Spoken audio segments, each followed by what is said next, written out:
Everyone, তোমাদের সকলকে আজকে জিকে ক্লাসে স্বাগত।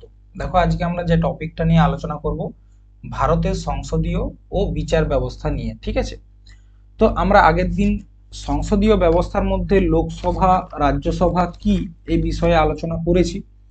আজকে আমরা আলোচনা করব গণপূর্তি কি।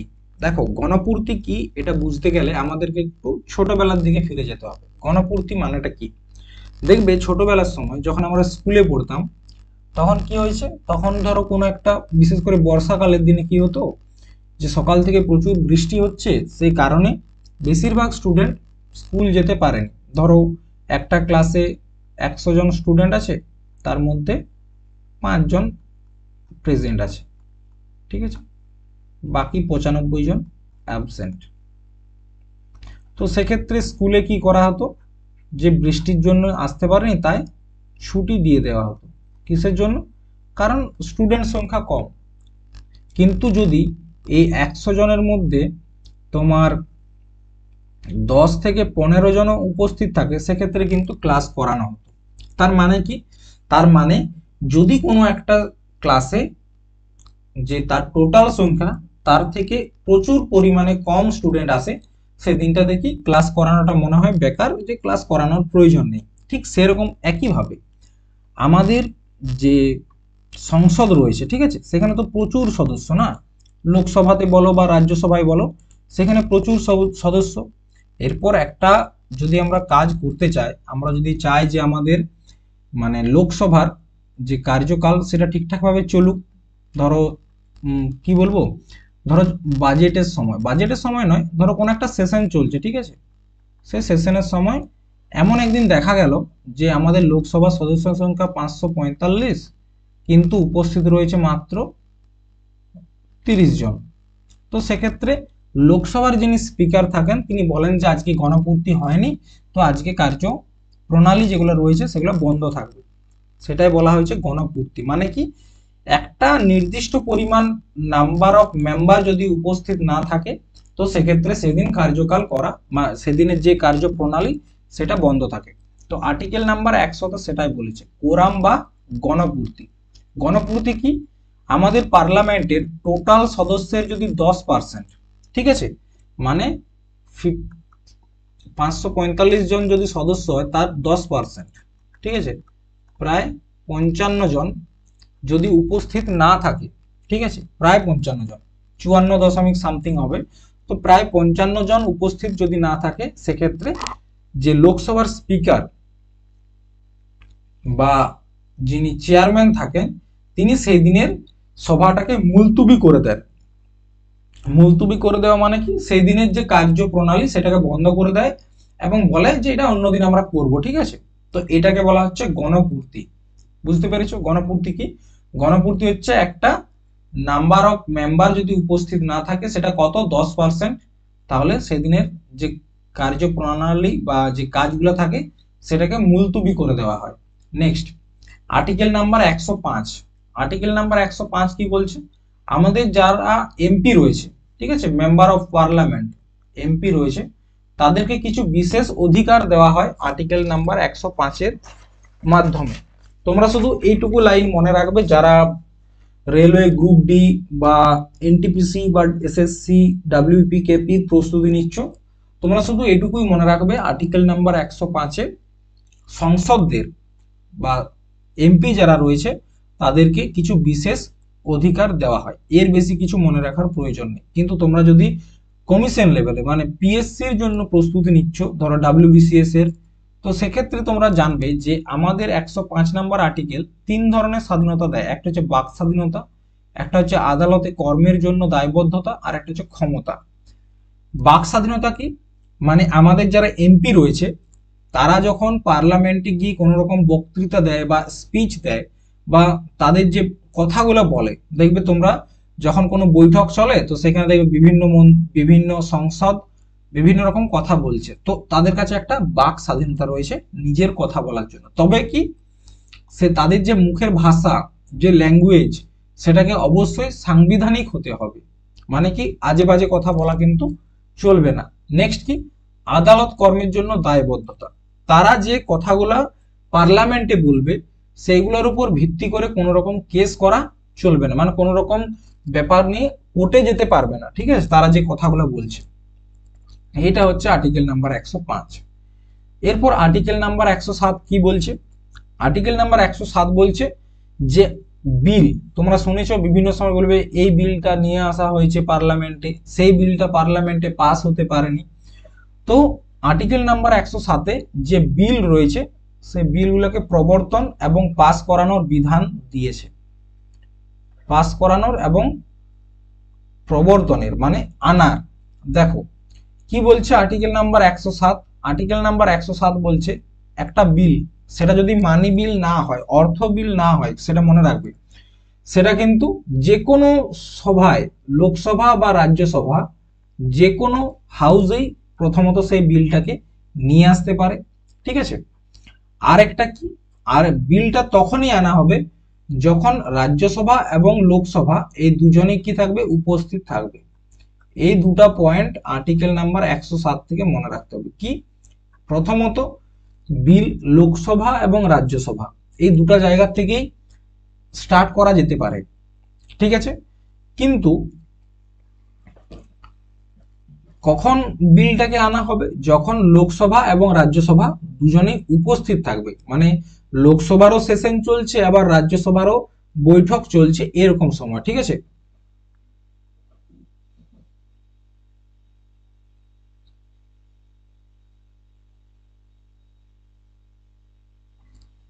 বাস, এরপর হচ্ছে আর্টিকেল নাম্বার 108। শুনে বুঝতে পারছো, একদম এখন পর্যন্ত যা পড়েছো সবকিছুর 108 হয়ে যাবে এই আর্টিকেল নাম্বার 108। তবে আমি তোমাদেরকে 5টা মিনিট সময় নেবো, একদম কমপ্লিট আলোচনা করব একদম সহজ ভাষায়, যাতে তোমরা বুঝতে পারো। তো দেখো আর্টিকেল নাম্বার 108 কি বলছে, যৌথ অধিবেশন। প্রথমত কয়েকটা পয়েন্ট আমরা দেখে নিই। একটা পয়েন্টই দেখবো, সেটা হচ্ছে কি, এই যে যৌথ অধিবেশনের যে প্রক্রিয়া, এটা কোথা থেকে নেওয়া হয়েছে, অস্ট্রেলিয়ার সংবিধান থেকে নেওয়া হয়েছে।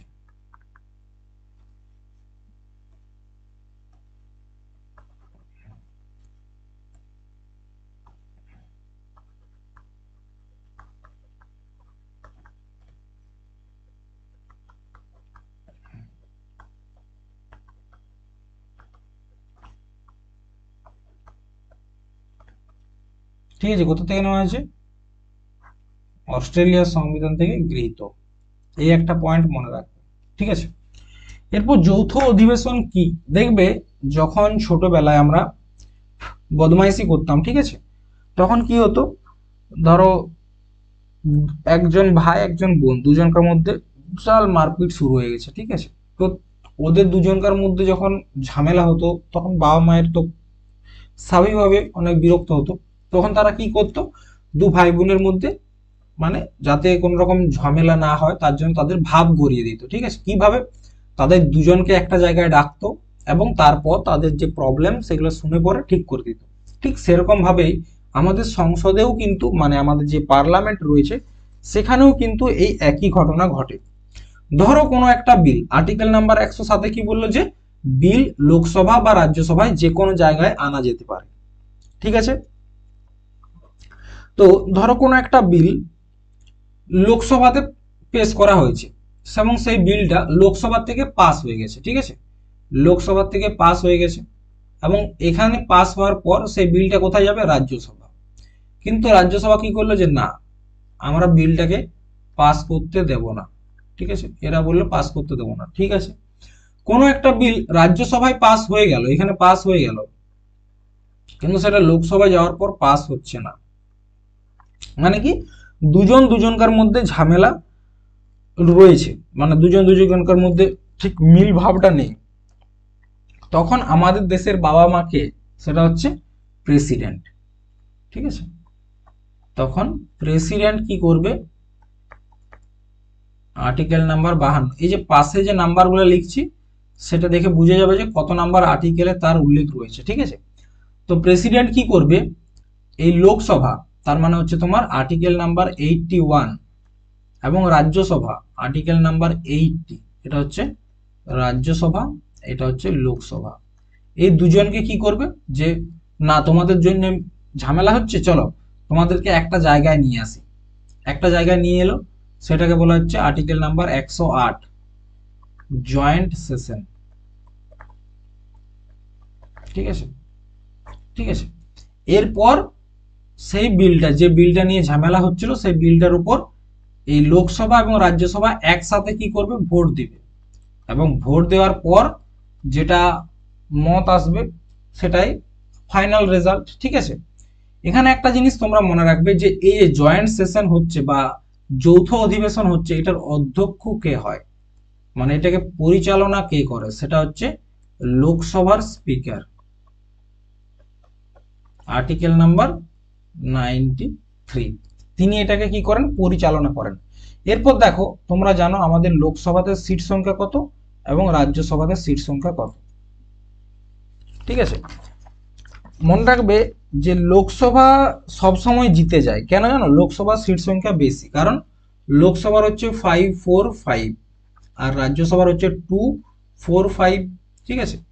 তো সরকার গঠনের জন্য জানো লোকসভায় সিট বেশি প্রয়োজন, রাজ্যসভায় ম্যাটার করে না তোমার কাছে কতগুলো সিট রয়েছে।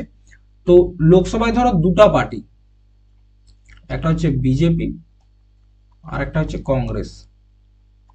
এবার বিজেপি যে সরকার গঠন করেছে, তার মানে কি বিজেপির কাছে 50% প্লাস ওয়ান ভোট রয়েছে বা সিট রয়েছে, তার মানে হচ্ছে 273 সিট রয়েছে। এরপর দেখো, লোকসভা এবং রাজ্যসভা মিলে টোটাল সদস্য সংখ্যা কত হচ্ছে, 545 প্লাস 247, 7 5 12, 2 হাত থেকে 1, 4 কে 5, 4 9, 792 জন ভোট দিচ্ছে। এরপর সেই বিলটাকে পাস করাতে গেলে কতজন ভোট প্রয়োজন, মানে কতজনের সম্মতি প্রয়োজন, এটাকে আবার 2 দিয়ে ভাগ করে দাও, 2 3 6, 1 9, 2 9 18, 1 2 2 6, মানে 396। এরপর দেখো, লোকসভাতে যারা সরকার গঠন করেছে, ঠিক আছে, তাদের কাছে অলরেডি 273 সিট রয়েছে। ঠিক আছে। এরপর তাদের কাছে তো কিছু রাজ্যসভাতেও সিট রয়েছে, এমনটা তো নয় যে রাজ্যসভায় তাদের কাছে সিট নেই। ঠিক আছে। তো দেখো, 396, 273, 3 3 6, 2 1, মানে এই যে 245, তার মধ্যে 123টা সিট বেশিরভাগ ক্ষেত্রেই যারা সরকার চালায় তাদের কাছেই থাকে। তো স্বাভাবিকভাবে এটা বোঝা যায় যে সরকার গঠন করার জন্য 396টা নয়, 273টা সিট প্রয়োজন, সেটা অলরেডি যারা সরকার চালাচ্ছে তাদের কাছে রয়েছে। এবং যৌথ অধিবেশনে জিতার জন্য 396 প্লাস 1, মানে 397টা সিট প্রয়োজন। 124টা সিট তাদের অবশ্যই রাজ্যসভাতেও থাকে। তো সেক্ষেত্রে বিলটা সবসময় যেটা লোকসভা চায় সেটাই পাস করা সম্ভব হয়। কেন কি, কারণ লোকসভার সদস্য সংখ্যা বেশি। ঠিক আছে, আশা করি ব্যাপারটা বুঝতে পেরেছো।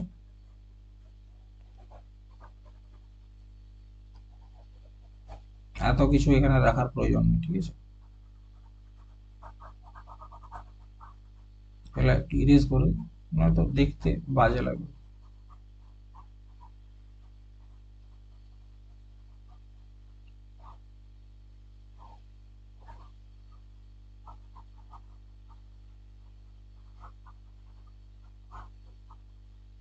ঠিক আছে, চলো, এটা হচ্ছে যৌথ অধিবেশন।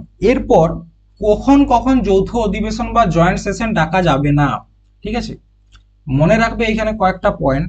একটা হচ্ছে সংবিধান সংশোধন বিল, একটা হচ্ছে সংবিধান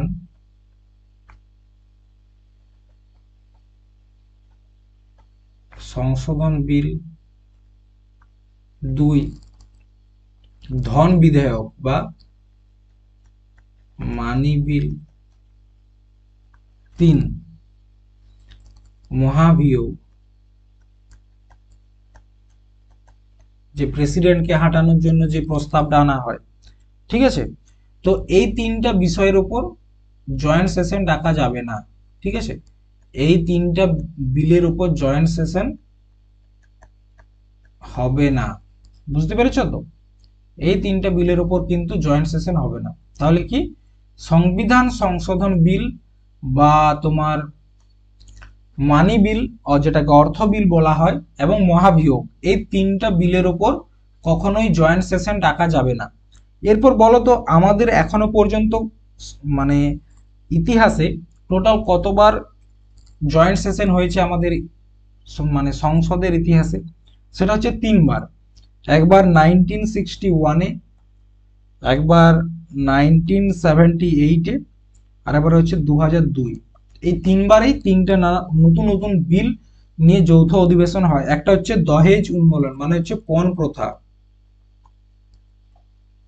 পণ প্রথাকে উন্মূলন করার জন্য একবার, একবার ব্যাংকিং এর রিফরমেশন, আর একবার হচ্ছে তোমার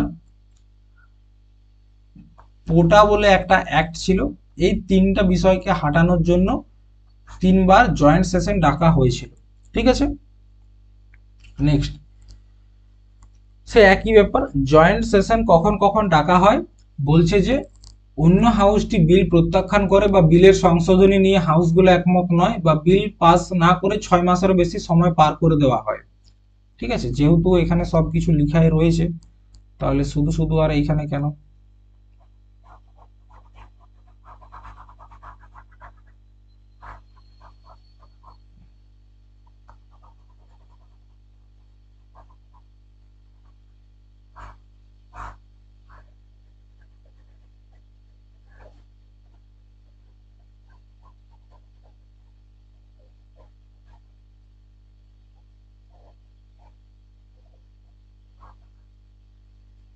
ঠিক আছে, তো দেখো এখানে সবকিছু লেখা রয়েছে, তোমরা একবার পড়ে নিও কিভাবে ডাকা হয় এবং কখন কখন ডাকা হয় না। এটা নোট দেওয়া রয়েছে যে সংবিধান সংশোধন যে বা মানি বিল বা ইমপিচমেন্ট এসব ক্ষেত্রে যৌথ বৈঠক ডাকা যায় না, এবং জয়েন্ট সিটিং বা যৌথ যে অধিবেশন সেটা কে ডাকে?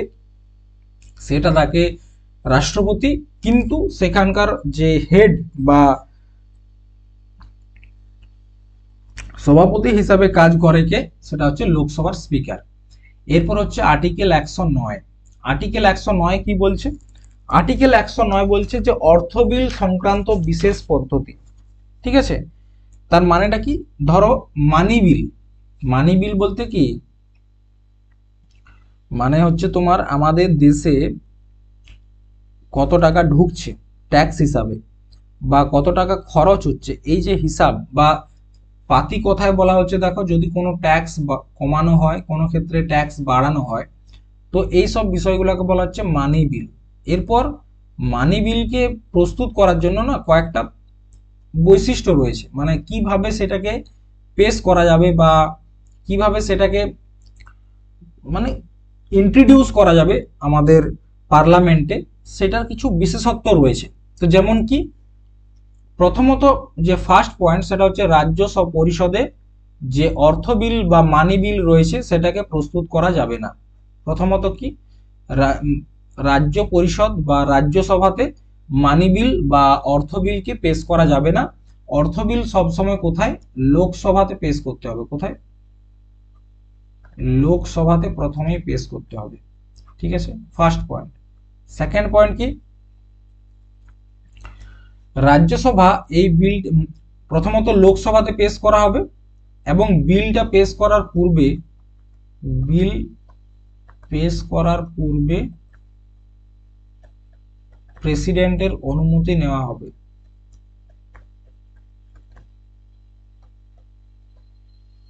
অনুমতি নেওয়া হবে। ঠিক আছে, তাহলে কি, এক হচ্ছে তোমার বিলটাকে সবসময় লোকসভাতেই পেশ করতে হবে। দ্বিতীয়ত কি, বিলটা পেশ করার পূর্বেই সেটা প্রেসিডেন্টকে জানাতে হবে এবং প্রেসিডেন্টের কাছে অনুমতি নেওয়া হবে। এই যে মানি বিল, সেটাকে রাজ্যসভা 14 দিনের বেশি আটকে রাখতে পারবে না। বেশি আটকে রাখতে পারবে না। যদি রাখে তাহলে মেনে নেওয়া হবে যে রাজ্যসভা ওই বিলটাকে পাস করে দিয়েছে। ঠিক আছে, দেখো কি বললাম, বিশেষ কয়েকটা পদ্ধতি। প্রথমত যে বিলটা আসবে সেটাকে সবসময় লোকসভাতে পেশ করতে হবে প্রথমত। দ্বিতীয়ত কি, বিলটা পেশ করার পূর্বে প্রেসিডেন্টের অনুমতি নেওয়া হবে। 3, রাজ্যসভা 14 দিনের বেশি আটকায় রাখতে পারবে না। 4 নাম্বার কি, কোনো একটা বিল মানি বিল কিনা, কোনো একটা বিল মানে কোনো একটা ধরো বিল নিয়ে আসা হলো, সেটা মানি বিল কিনা সেটা কে ঠিক করবে, সেটা হচ্ছে লোকসভার স্পিকার।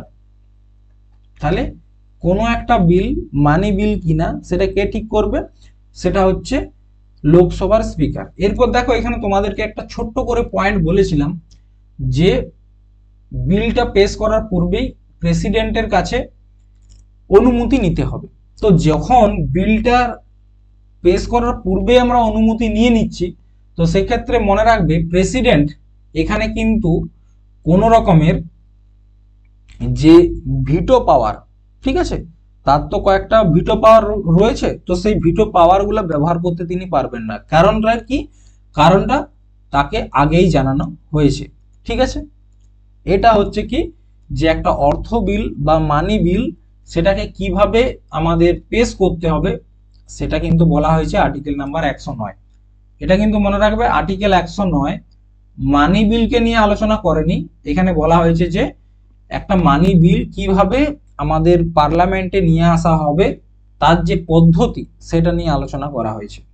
এরপর আর্টিকেল নাম্বার 110-এ মানি বিল বা অর্থ বিলের যে সংজ্ঞা সেটাকে বলা হয়েছে। মানে আর্টিকেল নাম্বার 110-এ বলা হয়েছে ডেফিনেশন অফ মানি বিল।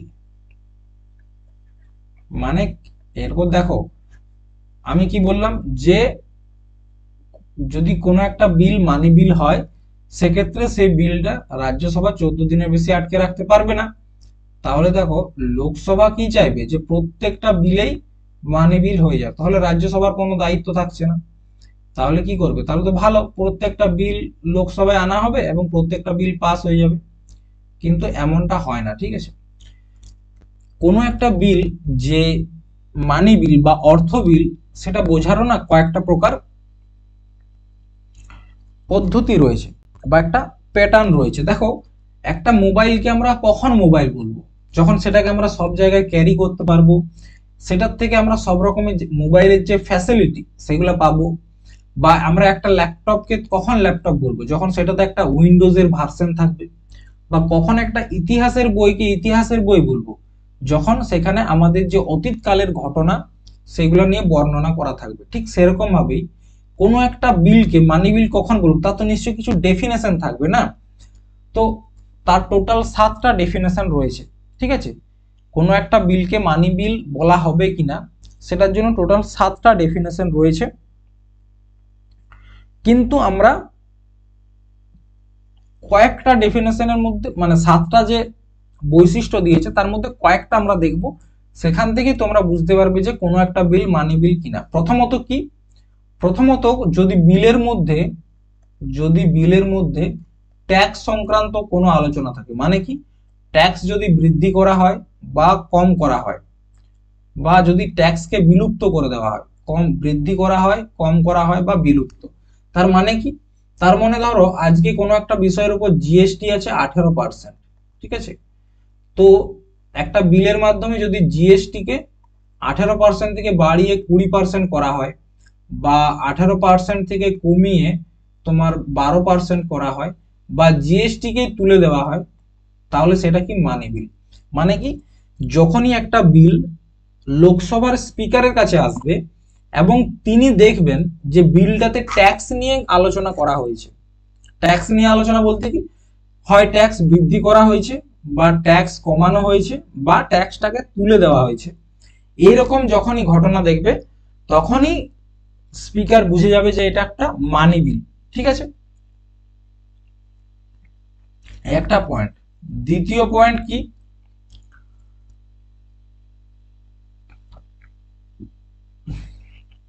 দ্বিতীয় পয়েন্ট হচ্ছে সরকার যদি কারো কাছ থেকে কোনো ঋণ নেয়, সরকার যদি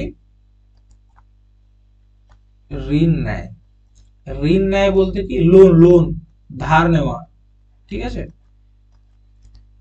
ধরো আজকে ভারত সরকার ভাবলো যে আমরা একটা বিশাল রাস্তা বানাবো, একদম আমাদের যে রাস্তাটা জম্মু কাশ্মীর থেকে একদম আন্দামান নিকোবর পর্যন্ত বিস্তৃত থাকবে, মানে আমরা সমুদ্রের উপরেও রাস্তা বানাবো। তার জন্য ধরো কয়েক হাজার কোটি টাকা প্রয়োজন, কিন্তু ভারতের কাছে তত টাকা নেই। তখন তারা কি করবে, তারা একটা বিল নিয়ে আসবে, যে বিলটাতে বলা হবে যে আমরা অমুক দেশের কাছ থেকে ধার নেব। তার মানে ধরো সেই বিলটাতে লেখা রইলো যে আমরা কার কাছ থেকে, রাশিয়ার কাছ থেকে, ঠিক আছে, রাশিয়ার কাছ থেকে 5 কত বড় জানি না, বাস এত কোটি টাকা ধার নেব, ঠিক আছে। তো যখনই দেখা যাবে কোনো একটা বিলে যে কোথাও থেকে ঋণ নেওয়ার কথা বলা হচ্ছে কোনো একটা জায়গা থেকে, তখনই সেটাকে মানি বিল হিসাবে গণ্য করবে কে, লোকসভার স্পিকার। বুঝতে পেরেছো? তাহলে কি দুটো জায়গা, এক হচ্ছে যদি ট্যাক্সের মধ্যে কোনো রকম চেঞ্জ করা হয়, ঠিক আছে, বা যদি কোনো একটা জায়গার থেকে ঋণ নেওয়া হয়, সেটাও কিন্তু মানি বিলের মধ্যে পড়ছে। তাহলে মানি বিলের নিয়ে চর্চা কোথায় রয়েছে, আর্টিকেল নাম্বার 110। আর্টিকেল নাম্বার 110 কি বলা হয়েছে, যে মানি বিল, তার সংজ্ঞা এবং মানি বিলটা কি সেই নিয়ে আলোচনা করা হয়েছে। মানি বিল আমরা তখনই বুঝবো যখন কোনো একটা বিল আমাদের দেশের ট্যাক্স ব্যবস্থাকে নিয়ে আলোচনা করবে, বা কোনো দেশ থেকে ঋণ নেওয়াকে নিয়ে আলোচনা থাকবে, সেটা হচ্ছে মানি বিলের আন্ডারে পড়বে। কিন্তু একটা জিনিস এখানে তোমরা মনে রাখবে, এই যে আমরা ধরো ড্রাইভিং লাইসেন্স করব, তার জন্য তো আমরা সরকারকে টাকা দিই, ঠিক আছে, সরকার ট্যাক্স পাচ্ছে, ঠিক আছে, সেটা কিন্তু মানি বিলের আন্ডারে পড়ছে না। জরিমানা বা অন্যান্য আর্থিক জরিমানা এগুলো কিন্তু মানি বিলের মধ্যে পড়ে না, ঠিক আছে। লাইসেন্সের জন্য ফি এর চাহিদা কিন্তু মানি বিলের মধ্যে পড়ে না, ঠিক আছে। স্থানীয় যে ট্যাক্স, সেটাও কিন্তু মানি বিলের মধ্যে পড়ে না। স্থানীয় ট্যাক্স বলতে কি বোঝায়, ধরো আমাদের যে পুরুলিয়া জেলা রয়েছে, ঠিক আছে, পুরুলিয়া জেলায় তো একটা সবজি মার্কেট রয়েছে না, সেই সবজি মার্কেট থেকেও কিছু টাকা কালেকশন করে লোকাল অথরিটি। কেন করে, যাতে ওই মার্কেটটা রক্ষণাবেক্ষণ করা যায়। তো এই ধরনের যে ট্যাক্স বা এই ধরনের যে কালেকশন, এগুলোকে কিন্তু মানি বিলের আন্ডারে রাখা যাবে না, ঠিক আছে। তাহলে বুঝতে পেরেছো। Next article number 111। এরপর কি বললাম, এখানে বলা হয়েছে অ্যাসেন্ট অন বিল, মানে রাষ্ট্রপতির যে কি বলবো, সংসদ দ্বারা পাস করা বিলগুলো অনুমোদন রোধ বা ফেরত পাঠানোর ক্ষমতা। তার মানে কি, দেখো একটা বিল ততক্ষণ আইনে পরিণত হয় না যতক্ষণ না প্রেসিডেন্ট সিগনেচার করছে, ঠিক আছে। এক মিনিট, একটা বিল কি বললাম, ততক্ষণ আইনে পরিণত হয় না যতক্ষণ না সেখানে প্রেসিডেন্ট সিগনেচার করছে। এটাকে বলা হচ্ছে অ্যাসেন্ট অন বিল। কি বলা হচ্ছে, অ্যাসেন্ট অন বিল, মানে কি, প্রেসিডেন্ট কোনো একটা বিলে যদি সিগনেচার করে, তারপর সেটা আইনে পরিণত হয়। এরপর দেখো কোনো একটা বিল যদি প্রেসিডেন্টের কাছে যায়, যদি পূর্ব অনুমতি নিয়ে সেই বিলটা তৈরি করা হয়, তাহলে প্রেসিডেন্ট সেটাতে সিগনেচার করতে বাধ্য, ঠিক আছে। কিন্তু কোনো একটা সাধারণ বিল, সেটা যদি মানি বিল না হয়, তাহলে তো আগের থেকে অনুমতি নেওয়ার প্রয়োজন নেই। তো তখন কি করা হয়, একটা বিল যখন লোকসভা এবং রাজ্যসভা থেকে পাস হয়ে যায়, সেটা চলে যায় প্রেসিডেন্টের কাছে। এরপর প্রেসিডেন্ট ওই বিলটাতে সিগনেচার করবে কিনা বা কি করবে, তার কাছে তিনটা রাস্তা খোলা থাকে। এই তিনটা রাস্তাকে বলা হচ্ছে ভিটো পাওয়ার। কি বলা হচ্ছে, ভিটো পাওয়ার। দেখো, একটা হচ্ছে অ্যাবসলিউট ভিটো, মানে কি, যে বিলটা এসেছে সেটাতে সিগনেচার তো করলোই না, উপরন্তু সেই বিলটাকে বাতিল করে দিল, ঠিক আছে, বলছে এই বিলটা চলবে না, বাতিল করে দিল। এটাকে বলা হচ্ছে অ্যাবসলিউট ভিটো। একটা হচ্ছে সাসপেনসিভ ভিটো। সাসপেনসিভ ভিটো মানে কি, সাসপেনসিভ ভিটো হচ্ছে ধরো যে বিলটা এসেছে, সেই বিলটা লোকসভাকে বা সংসদকে, পার্লামেন্টকে ফিরিয়ে দিল, ফিরিয়ে দিল এবং বলল যে কিছু পরিবর্তন করা প্রয়োজন।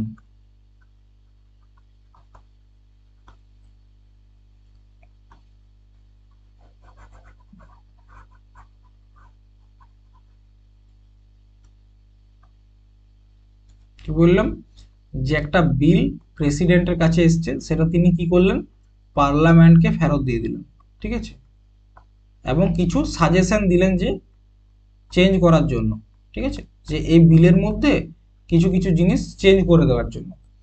কিন্তু যখন প্রেসিডেন্ট সাসপেনসিভ ভিটো ইউজ করবে, তার কাছে কিছু মানে ক্রাইটেরিয়া চলে যাচ্ছে যে এই জিনিসগুলো করা চলবে না। তার মানে কি, যখনই রাষ্ট্রপতি সাসপেনসিভ ভিটো করছে, মানে রিকনসিডারের জন্য পার্লামেন্টকে পাঠাচ্ছে, এরপর পার্লামেন্ট যদি কোনো কিছু চেঞ্জ না করে, প্রথমত চেঞ্জ যদি করলো তো ভালো, আবার চেঞ্জ যদি না করেই সেটা আবার প্রেসিডেন্টের কাছে আসে, সেক্ষেত্রে প্রেসিডেন্টকে কিন্তু সিগনেচার করতেই হবে।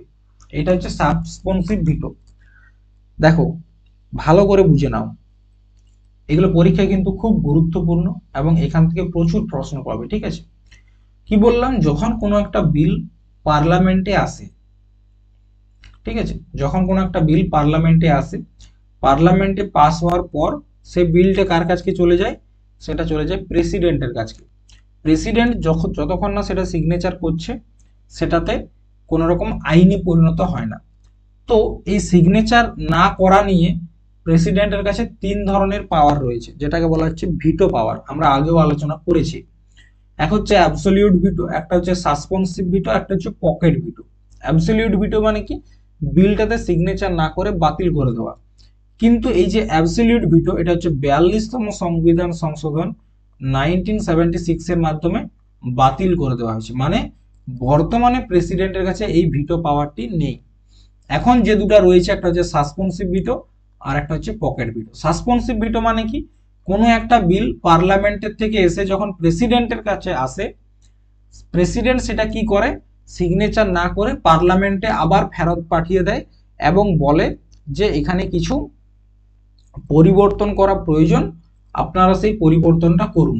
কিন্তু এখানে একটা ক্রাইটেরিয়া আছে, প্রেসিডেন্ট যদি কোনো একটা বিলকে সিগনেচার না করে সাসপেনসিভ ভিটো ইউজ করে, সেক্ষেত্রে দ্বিতীয়বার বিলটা যখন প্রেসিডেন্টের কাছে আসবে, তাতে কোনো রকম পরিবর্তন করা হোক বা না হোক, প্রেসিডেন্টকে সিগনেচার করতে হবে।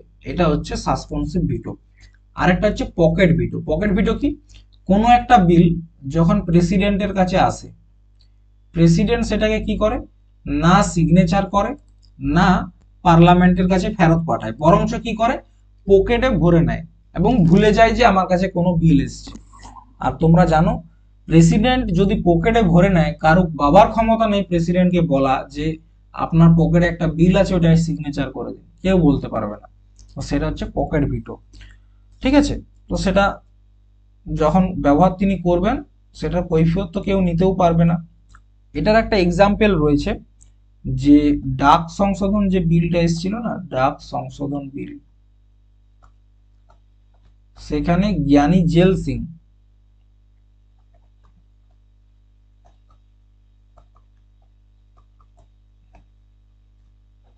এই পকেট ভিটোটা ব্যবহার করেছিলেন। ঠিক আছে, ডাক সংশোধন বিলের উপর।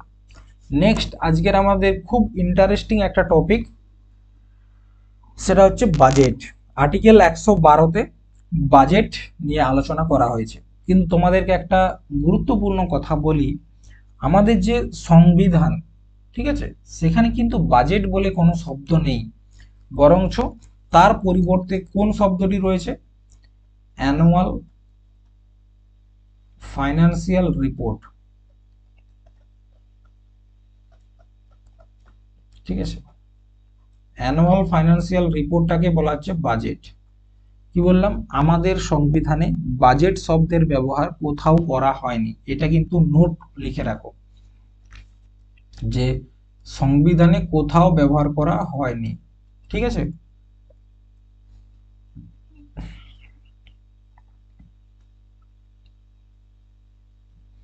কি বললাম, এই যে বাজেট শব্দটা রয়েছে, এই শব্দটা আমাদের সংবিধানে কোথাও কিন্তু ব্যবহার করা হয়নি, বরঞ্চ এটার পরিবর্তে কি ব্যবহার করা হয়েছে, অ্যানুয়াল ফাইন্যান্সিয়াল রিপোর্ট। এরপর দেখো, অ্যানুয়াল ফাইন্যান্সিয়াল রিপোর্টটা কি। অ্যানুয়াল ফাইন্যান্সিয়াল রিপোর্ট হচ্ছে মানে কি, একটা বছরে ঠিক আছে, একটা বছরে কত টাকা ব্যয় হচ্ছে আর কত টাকা আয় হচ্ছে। দেখবে প্রতি বছরের শুরুতে, মানে এই যে ফেব্রুয়ারি মাস আসছে না, এই সময় তোমরা দেখতে পাবে সেই সময় বাজেট নিয়ে আসা হয়। ঠিক আছে, বাজেটের কয়েকটা ভাগ রয়েছে, সেটা আমরা পরে আলোচনা করব। তো এই ফেব্রুয়ারি মাসের যে প্রথম বৈঠক হয় লোকসভার বা সংসদের, সেখানে বাজেট নিয়ে আসা হয়। বাজেটে কি বলা হয় যে আগামী এক বছরে, মানে 1 এপ্রিল 2025 থেকে 31 মার্চ 2026 পর্যন্ত কি কি খরচ হবে, কোন কোন জায়গায় খরচ হবে, কি কি আমরা ডেভেলপমেন্টের কাজ করব, সেগুলো বলা হয়। আরেকটা কি করা হয়, আরেকটা করা হয় যে কত টাকা আমরা আয় করতে পারবো। ঠিক আছে, বিভিন্ন ট্যাক্স থেকে কত টাকা কালেকশন হবে, এটাই কিন্তু বাজেটের মধ্যে বলা হয়। তাহলে কি হয়, বাজেটের মধ্যে দুটো জিনিস এক্সপ্লেন করা হয়। একটা হচ্ছে কি, একটা ফাইন্যান্সিয়াল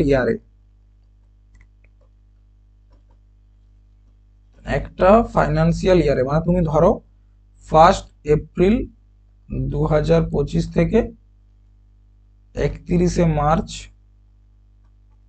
2026 পর্যন্ত কত টাকা ব্যয় হচ্ছে আর ভারত সরকারের কত টাকা আয় হচ্ছে, এই দুটো বিষয় নিয়ে আলোচনা হয় বাজেটের মধ্যে। ব্যয় বলতে কি, ধরো ডেভেলপমেন্টের যে কাজ, মানে বিকাশপূর্ণ যে কাজ, সেই কাজে হয়তো বাজেটে দেখানো হবে যে আমরা 2025-26-এ 100টি ইউনিভার্সিটি তৈরি করব, বা হয়তো বললো 200টা রেল স্টেশন তৈরি করব। ঠিক আছে, বললো 100টা ইউনিভার্সিটি তৈরি করতে আমাদের 1000 কোটি টাকা প্রয়োজন, 200টা রেল স্টেশন তৈরি করতে 2000 কোটি টাকা প্রয়োজন। এরম দেখানো হলো কোথায়, বাজেটে। আবার কি বলা হলো যে রেল ব্যবস্থা থেকে আমরা 2025-26-এ আমরা কত টাকা আয় করব, দেখালো যে আমরা সেখান থেকে 10,000 কোটি টাকা আয় করতে পারবো। বা দেখালো যে এয়ারপোর্ট থেকে আমরা 50,000 কোটি টাকা রোজগার করতে পারবো, মানে দেশ কালেকশন করতে পারবে। তো এইটা দেখানো হয় বাজেটের মধ্যে। বাজেট একটি দেখানো হয় যে এক বছরের মধ্যে আমাদের দেশ কত টাকা আয় করতে পারবে আর কত টাকা ব্যয় করবে। ঠিক আছে, এটা বাজেটের মধ্যে দেখানো হয়। এরপর দেখো, এই যে বাজেট রয়েছে, আমি তো বললাম যে আর্টিকেল 112-তে বাজেট রয়েছে। এরপর হচ্ছে আর্টিকেল নাম্বার 113।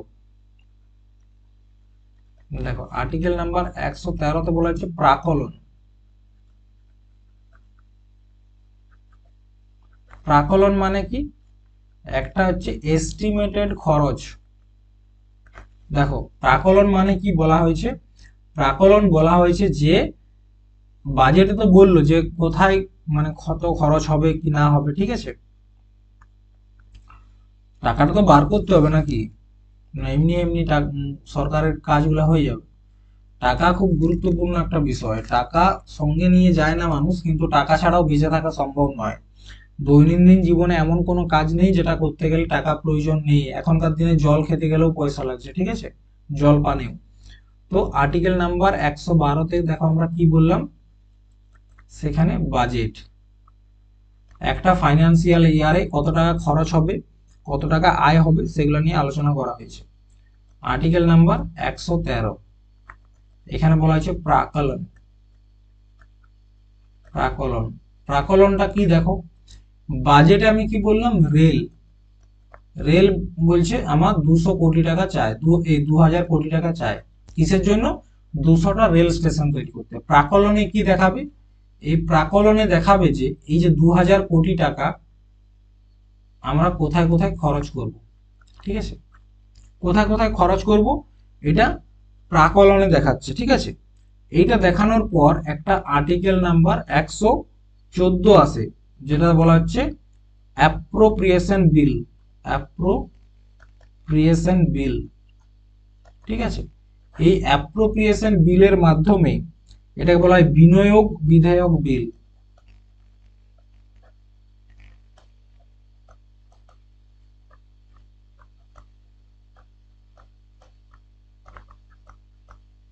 ঠিক আছে। এই বিনিয়োগ বিধেয়ক বিলটা যখন পাস হবে, তারপর এই যে 2000 কোটি টাকা খুঁজেছে, এই 2000 কোটি টাকাটা কে পাবে? Railway department. তার মানে কি, রেলওয়ে ডিপার্টমেন্ট বাজেটে দেখালো যে আমাদের রেল লাইন তৈরি করতে বা রেল স্টেশন তৈরি করতে 2000 কোটি টাকা প্রয়োজন। প্রাকলনের মাধ্যমে দেখাবে যে 200টা স্টেশনে 2000 কোটি টাকা কোথায় কোথায় খরচ হচ্ছে, মানে কি রড সিমেন্ট কিনতে বা এই কিনতে সেই কিনতে কোথায় কোথায় খরচ হচ্ছে। যখন এই প্রাকলনটা হয়ে যাবে, তারপর আর্টিকেল 114 ব্যবহার করা হবে। সেটা বলা হচ্ছে অ্যাপ্রোপ্রিয়েশন বিল বা বিনিয়োগ বিধেয়ক বিল। সেই বিলটাতে বলা হবে যে ঠিক আছে, তোমার 2000 কোটি টাকা প্রয়োজন, তুমি ভারত সরকারের সঞ্চিত নিধি থেকে 2000 কোটি টাকা পাবে। সঞ্চিত নিধি কি জানো? সঞ্চিত নিধি হচ্ছে এমন একটা ব্যাংক নয়, যেখানে ভারত সরকারের সমস্ত টাকা, 1-2 টাকা না, কয়েক লক্ষ হাজার কোটি অর্বুদ কোটি টাকা, ঠিক আছে, মানে কত কোটি টাকা আছে ঠিক নেই। তো আমাদের যে ভারত সরকারের টাকা যেখানে জমা থাকে, এত এত মানুষের যে ট্যাক্স কালেকশনের টাকা যেখানে জমা থাকে, সেটাকে বলা হচ্ছে সঞ্চিত নিধি। তো এই বিনিয়োগ বিধেয়ক বিল যদি পাস হয় বা অ্যাপ্রোপ্রিয়েশন বিল যদি পাস হয়ে যায়, তারপর কিন্তু রেলওয়ে ডিপার্টমেন্ট ওই 2000 কোটি টাকাটা নিতে পারবে। এরপর এই 2000 কোটি টাকা নেওয়ার পরেও যদি দেখে যে না, আমাদের আরো 200 কোটি টাকা প্রয়োজন, এই 200 কোটি টাকাটা তো পকেট থেকে দেবে না নাকি, সেটাও আরো সঞ্চিত নিধি থেকে। তো এই পরে দেখো, প্রথমে তারা বলেছিল 2000 কোটি টাকা, কিন্তু 2000 কোটি টাকা নেওয়ার পরেও দেখছে না, আমাদের 200 কোটি টাকা কম পড়ছে, আমাদের আরো 200 কোটি টাকা প্রয়োজন। তখন তারা কি করবে? তারা আর্টিকেল 115 ব্যবহার করবে। আর্টিকেল 115 কি বলছে? যে অতিরিক্ত অনুদান,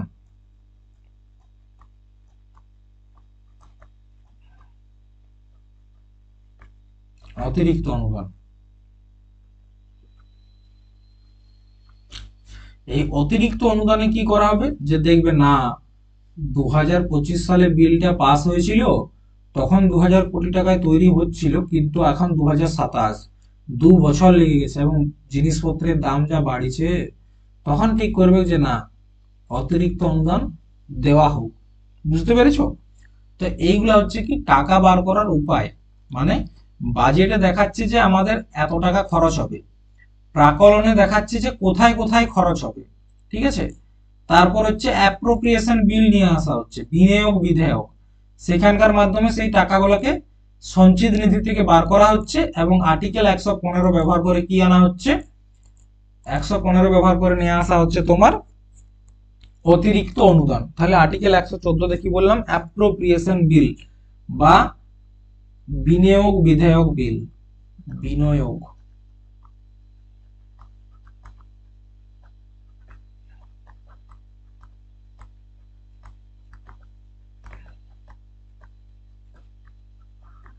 ঠিক আছে। Next article number 117। দেখো আর্টিকেল নাম্বার 117তে আলোচনা করা হয়েছে ফাইন্যান্সিয়াল বিল। আচ্ছা, তার আগে না একটা জিনিস তোমাদের সাথে আলোচনা করি।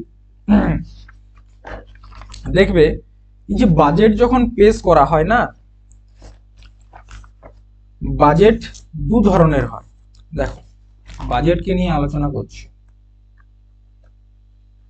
বাজেট হচ্ছে 2 ধরনের, একটা হচ্ছে তোমার 1 বছরের জন্য বানানো হয়, আর একটা বলা হচ্ছে অন্তরিম বাজেট।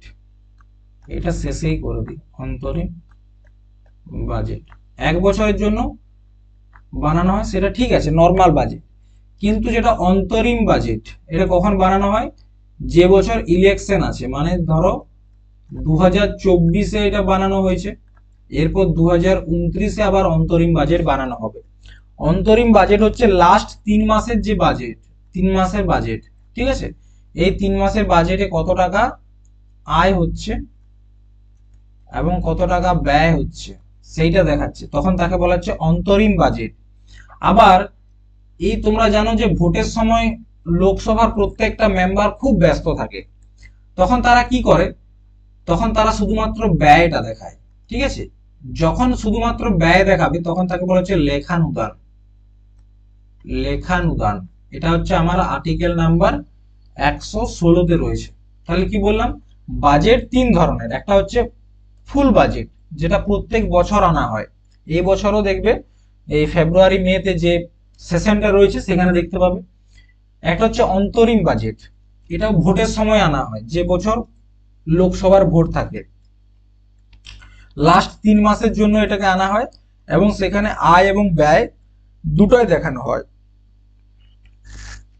কিন্তু লোকসভার এমপিরা যদি খুব ব্যস্ত থাকে তখন তারা কি করে, এই আয়টা দেখায় না, 3 মাসে কত আয় হচ্ছে সেটা দেখাবেন, তারা বলবে ভোটের পর সেটা বোঝা যাবে। কিন্তু এই 3 মাসে কত ব্যয় হচ্ছে সেটা তো তাদের কাছে সহজ, কারণ কাকে কত বেতন দিতে হবে, কোথায় কি খরচ হবে তাদের তো সব জানা আছে। তো এই 3 মাসে শুধুমাত্র ব্যয়টা দেখায়, তাহলে কি যখন শুধুমাত্র ব্যয় দেখায় তখন তাকে বলা হচ্ছে লেখানুদান, আর্টিকেল নাম্বার 116-তে আলোচনা করা হয়েছে। এরপর দেখো, এতক্ষণ আমরা কি দেখলাম, যে মানি, টাকা নিয়ে,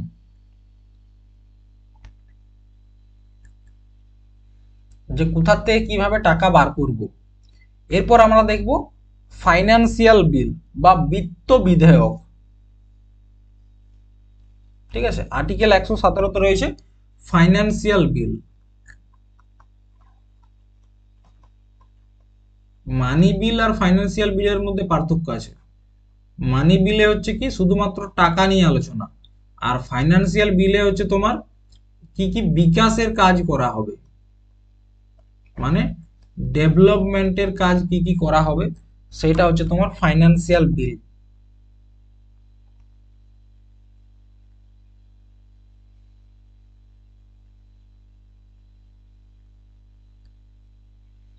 এই আর্টিকেল 117 অনুসারে যে ফাইন্যান্সিয়াল বিলের কথা বলছি, সেখানে কি দেখানো হয় জানো, সেখানে দেখা হয় যে নেক্সট ইয়ার আমরা কি কি ডেভেলপমেন্টের কাজ করব এবং তার জন্য কি খরচ, সেটা আর্টিকেল 117-তে দেখানো হয়। দেখো, আর্টিকেল 117-তে হচ্ছে ফাইন্যান্সিয়াল বিল, আর্টিকেল 111-তে হচ্ছে, এই সরি 110-এ হচ্ছে মানি বিল। ঠিক আছে, তাহলে আমাদের কাছে দুটা বিল, একটা 110, একটা হচ্ছে 117। 110-এ রয়েছে মানি বিল, ঠিক আছে, আর 117-তে রয়েছে তোমার ফাইন্যান্সিয়াল বিল। এই দুটার মধ্যে কয়েকটা পার্থক্য রয়েছে। মানি বিল শুধুমাত্র লোকসভাতেই প্রথমে আনা যেতে পারে, কিন্তু ফাইন্যান্সিয়াল বিল লোকসভা বা রাজ্যসভা যে কোনো সদনেই প্রথমে আনা যেতে পারে। ঠিক আছে, এটা একটা খুব গুরুত্বপূর্ণ পয়েন্ট, বুঝতে পেরেছো? আচ্ছা, মানি বিলের উপর জয়েন্ট সেশন হওয়া সম্ভব নয়, আগে বলেছি, কিন্তু ফাইন্যান্সিয়ালের ক্ষেত্রে জয়েন্ট সেশন হতে পারে।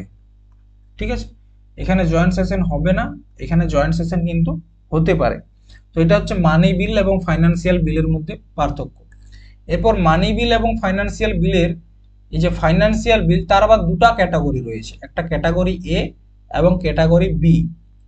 একটা হচ্ছে 117-1, একটা 117-2 আর্টিকেল নাম্বার। ঠিক আছে, আর্টিকেল নাম্বার 117-1 হচ্ছে রাষ্ট্রপতির পূর্ব অনুমতি প্রয়োজন, ক্যাটাগরি বিও রাষ্ট্রপতির পূর্ব অনুমতি প্রয়োজন, কেবল লোকসভা থেকে শুরু, যে কোনো সদন থেকে শুরু হতে পারে।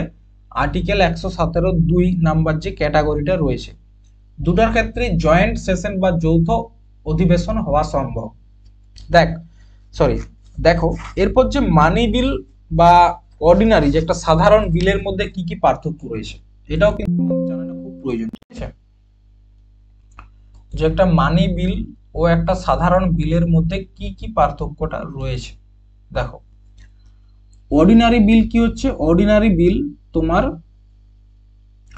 লোকসভা বা রাজ্যসভা যে কোনো জায়গাতেই আনা যেতে পারে, লোকসভা এবং রাজ্যসভা যে কোনো জায়গাতে আনা যেতে পারে, এটাকে বলা হচ্ছে সাধারণ বিল বা অর্ডিনারি বিল।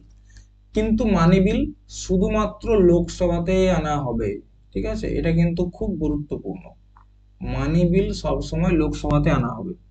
অর্ডিনারি বিলের ক্ষেত্রে প্রেসিডেন্টের মানে পূর্ব অনুমতি প্রয়োজন নেই। কি বললাম, প্রেসিডেন্টের পূর্ব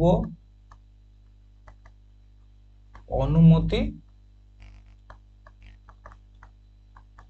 প্রয়োজন নেই, কিন্তু মানি বিলের ক্ষেত্রে পূর্ব অনুমতি নিতে হবে।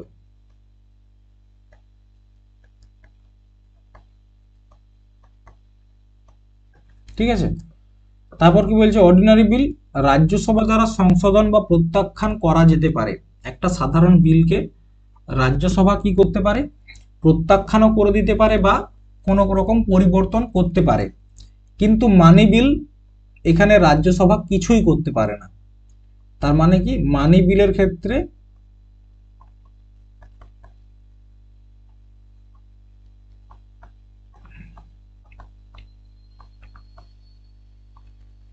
রাজ্যসভার কোনো ক্ষমতা নেই, এটাই বোঝানো হয়েছে। আরেকটা দেখো, অর্ডিনারি বিলকে রাজ্যসভা 6 মাসের জন্য আটকে রাখতে পারে, কিন্তু এই মানি বিল সেটা 14 দিনের বেশি আটকে রাখতে পারে না, কে, রাজ্যসভা। তো এটাই হচ্ছে তোমার মানি বিল। পার্থক্যটা তাহলে একবার দেখে নাও। অর্ডিনারি বিল লোকসভা বা রাজ্যসভা যে কোনো জায়গায় আনা যেতে পারে, মানি বিল শুধুমাত্র লোকসভাতেই আনা যাবে। অর্ডিনারি বিল রাষ্ট্রপতি সুপারিশ প্রয়োজন হয় না, কিন্তু মানি বিলের ক্ষেত্রে আগেই অনুমতি নিয়ে নিতে হবে। অর্ডিনারি বিলের ক্ষেত্রে কি, যৌথ বৈঠক আনা যেতে পারে, জয়েন্ট সেশন হতে পারে, কিন্তু মানি বিলে জয়েন্ট সেশন হবে না। অর্ডিনারি বিল রাজ্যসভা প্রত্যাখ্যানও করতে পারে বা সংশোধন করতে পারে, কিন্তু মানি বিলের ক্ষেত্রে রাজ্যসভা সংশোধন বা প্রত্যাখ্যান করতে পারবে না। অর্ডিনারি বিলকে রাজ্যসভা 6 মাসের জন্য আটকে রাখতে পারে, মানি বিলকে শুধুমাত্র 14 দিনের জন্য আটকে রাখতে পারবে। ঠিক আছে, আর্টিকেল 118-তে কি বলা হয়েছে, রুল অফ প্রসিজার।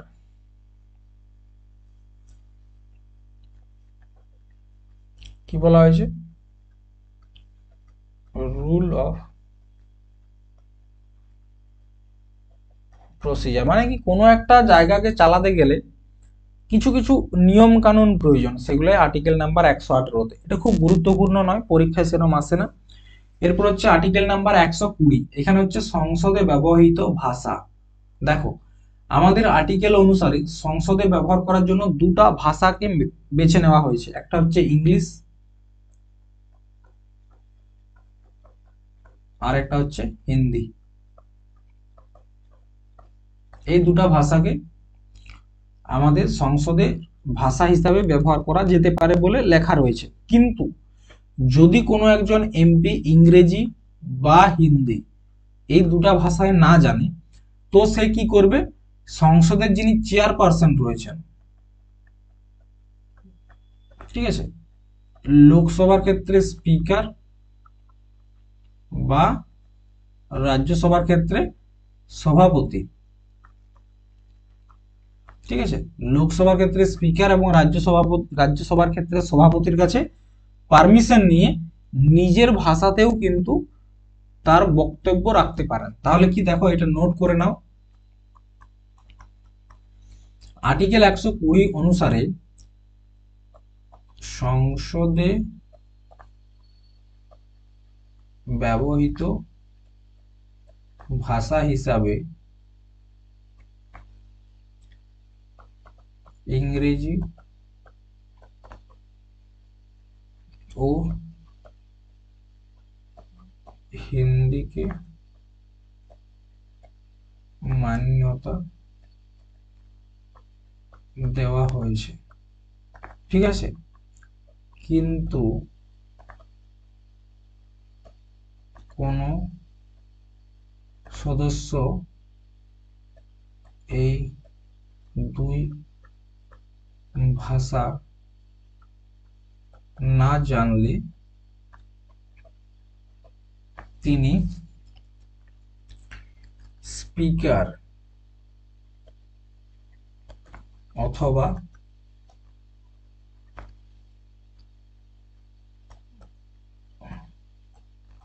সভাপতির কাছে অনুমতি নিয়ে নিজের আঞ্চলিক ভাষায় কথা বলতে পারেন।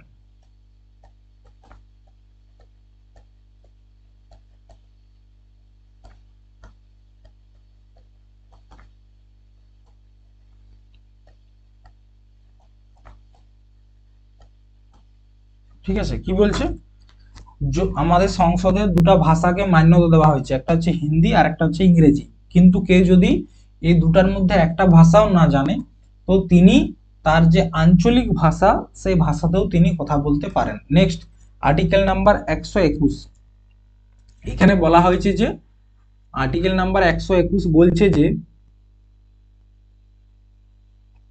যে আমাদের যে জাজ রয়েছে না, আমাদের যারা জাজেস রয়েছে, যেমন সেটা সুপ্রিম কোর্টের হোক বা হাইকোর্টের হোক, তাদের যে আচরণ, সুপ্রিম কোর্ট বা হাইকোর্টের জাজদের যে আচরণ, সেই আচরণ নিয়ে কোনো রকম আলোচনা কিন্তু আমাদের সংসদে হবে না। এটাই বলেছে তোমার আর্টিকেল নাম্বার 121। আর্টিকেল নাম্বার 121 কি বলছে, যে জাজদেরকে নিয়ে, যারা সুপ্রিম কোর্ট বা হাইকোর্ট বা লোয়ার কোর্টের জাজ, তাদের আচরণ নিয়ে আলোচনা কোথায় হবে না, আমাদের সংসদে হবে না। তাহলে কি বলছে, ভারতের সংবিধানের আর্টিকেল 121 অনুচ্ছেদ বলছে সুপ্রিম কোর্ট এবং হাইকোর্ট বিচারকদের আচরণ নিয়ে আলোচনা করার সংসদের ক্ষমতাকে সীমাবদ্ধতা করে। কি বললাম, যে সুপ্রিম কোর্ট এবং হাইকোর্টের যারা জাজ রয়েছেন তাদেরকে নিয়ে কোনো রকম আলোচনা করতে পারবে না কে, সংসদ বা পার্লামেন্ট। ঠিক আছে, নেক্সট আর্টিকেল নাম্বার 122, এখানে কি বলছে, এতক্ষণ আমরা বললাম যে কোর্টের যারা জাজ রয়েছে তাদেরকে নিয়ে সংসদে কোনো রকম আলোচনা করা হবে না। আর আর্টিকেল নাম্বার 122 বলছে যে কোর্টের যারা জাজ রয়েছে তারা পার্লামেন্টের বিষয়ে কোনো রকম জিজ্ঞাসাবাদ করবেন না। ঠিক আছে, সংসদ কার্যক্রমের জন্য আদালতের জিজ্ঞাসাবাদ না করা। ঠিক আছে, তার মানে কি, মানে কোর্ট দ্বারা যে পার্লামেন্টের যে কার্যপ্রণালী রয়েছে সেগুলোকে ইনভেস্টিগেট করা চলবে না বা কোনো রকম প্রশ্ন করতে পারবে না। কে করতে পারবে না, কোর্ট। ঠিক আছে, এই হচ্ছে আমাদের আর্টিকেল নাম্বার 122। তাহলে কি বলেছিলাম, যে আর্টিকেল নাম্বার 51 থেকে আর্টিকেল নাম্বার 122 একটা ভাগ, তারপর আর্টিকেল নাম্বার 124 থেকে 147 পর্যন্ত একটা ভাগ। ঠিক আছে, দেখো আর্টিকেল নাম্বার 122 নিয়ে তো আলোচনা করলাম। সেখানে কি বলা হলো, যে কোর্ট সংসদের যে বৈঠক সেই বা তাদের আলোচনা নিয়ে কোনো রকম জিজ্ঞাসাবাদ করতে পারবে না। আর্টিকেল 123 কি বলেছে, অর্ডিন্যান্স অফ প্রেসিডেন্ট, প্রেসিডেন্টের আইন তৈরি করার অধিকার। দেখো, যিনি রাষ্ট্রপতি রয়েছেন, এটা আমরা আগেও বলেছি, এমন কোনো পরিস্থিতি যে সময় সংসদের যে সেশন বা বৈঠক চলছে না, ঠিক আছে, সেরকম সময় যদি আমাদের দেশের কোনো আকস্মিক স্থিতি গড়ে ওঠে, এমন কোনো পরিস্থিতি গড়ে ওঠে যে আমাদের দেশে নতুন আইন প্রয়োজন, সেক্ষেত্রে আইন বানানোর অধিকার রয়েছে আর্টিকেল 123 ব্যবহার করে আমাদের রাষ্ট্রপতির। ঠিক একই রকম ভাবে আমরা যখন রাজ্যের দিকে আলোচনা করব, তোমরা দেখতে পাবে 213 নম্বর আর্টিকেল ব্যবহার করে রাজ্যপালও কিন্তু একটা রাজ্যের জন্য কিছু আইন তৈরি করতে পারে। কিন্তু রাষ্ট্রপতি যে আইনটা তৈরি করলো সেটা কত দিনের জন্য, মনে রাখবে সেটা কিন্তু ম্যাক্সিমাম 6 মাসের জন্য চলবে। কারণ 6 মাসের মধ্যেই কি হবে, একটা বৈঠক হবে, সেই বৈঠকে যদি সেই আইনটা লোকসভা এবং রাজ্যসভার মাধ্যমে পাস হয়ে যায় তাহলে সেটা কিন্তু থেকে যাবে। কিন্তু যদি সেটা পাস না হয় তাহলে সেটা কিন্তু আর আইন বলে গণ্য করা হবে না। তাহলে কি, অস্থায়ী সময়ে হঠাৎ করে প্রয়োজন, কিন্তু যদি সেই সময় লোকসভা বা রাজ্যসভার কোনো রকম সেশন না চলে তাহলে সেই সময় আইন বানানোর অধিকার থাকছে কার, প্রেসিডেন্টের। কিন্তু সেই আইন 6 মাসের জন্য কার্যকরী হবে, এই 6 মাসের মধ্যেই। ঠিক আছে, কত দিনের মধ্যে, 6 মান্থের মধ্যেই তোমরা জানো সংসদের বৈঠক হবে, এবং সেই বৈঠকে যদি ওই অর্ডিন্যান্স বা আইনটাকে পাস না করা হয় তাহলে সেই বিলটা বা সেই আইনটা 6 মাস পর আর কার্যকরী থাকবে না। এটা হচ্ছে তোমার অর্ডিন্যান্স। তাহলে পার্লামেন্টারি সিস্টেমটা শেষ।